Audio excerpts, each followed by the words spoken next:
Vous vous réveillez un matin. Votre téléphone affiche un appel que vous ne vous rappelez pas avoir passé. Une voix que vous connaissez, la vôtre, dit « Je n'ai rien fait ». Arrêtez de mentir. Vous regardez autour de vous. Personne. Mais les souvenirs commencent à trembler. Et si votre mémoire vous trahissait? Et si vous n'étiez plus sûr de qui vous êtes vraiment? Restez jusqu'au bout. Ce thriller mental va vous faire douter de tout. Liquez si vous avez déjà eu un blanc total. Julien, 38 ans, est cadre à Paris en 2026. Sa vie est stable, une femme, un enfant, un appartement haussmannien. Tout commence par des trous.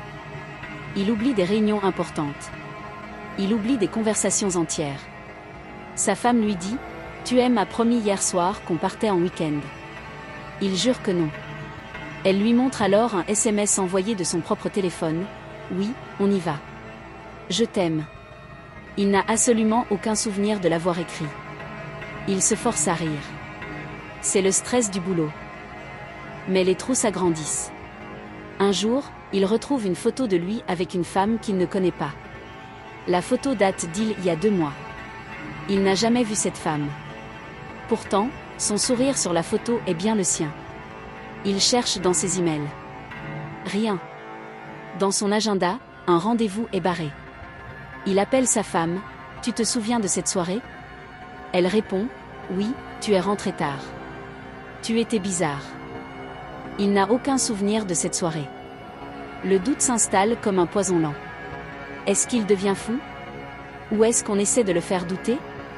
Comme dans un film d'Hitchcock, le danger n'est pas à l'extérieur. Il est dans votre tête.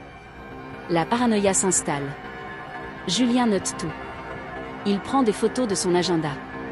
Il enregistre secrètement ses conversations avec sa femme. Il compare.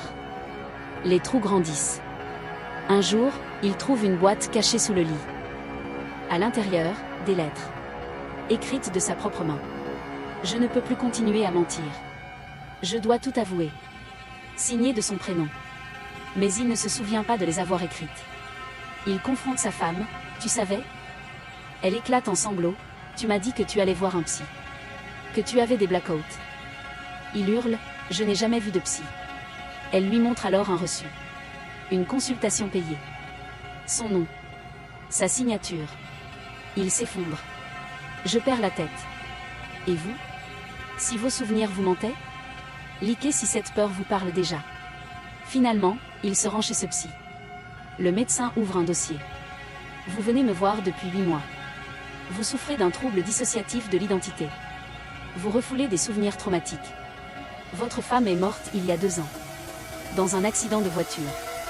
Vous conduisiez. Vous n'avez jamais accepté sa mort. Alors votre cerveau crée des versions alternatives de la réalité. Vous vous parlez à vous-même au téléphone. Vous vous envoyez des messages en son nom. Vous inventez des disputes, des absences, tout ça pour ne pas affronter la vérité. Julien fixe le dossier. Les dates. Les photos. Sa femme.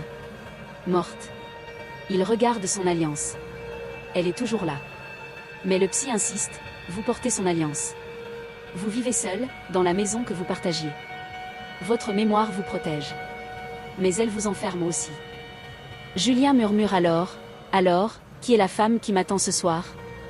Le psy répond doucement, personne. Il n'y a que vous. Et le silence. La mémoire n'est pas un refuge. C'est une prison.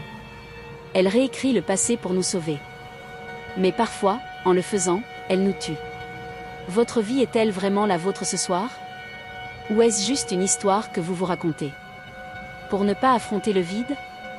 Commentez votre plus grand trou de mémoire. Liquez si vous doutez maintenant de vos propres souvenirs. Et abonnez-vous, activez la cloche. Parce que le vrai thriller commence quand vous fermez les yeux. Et que la mémoire, elle, ne ferme jamais les siens.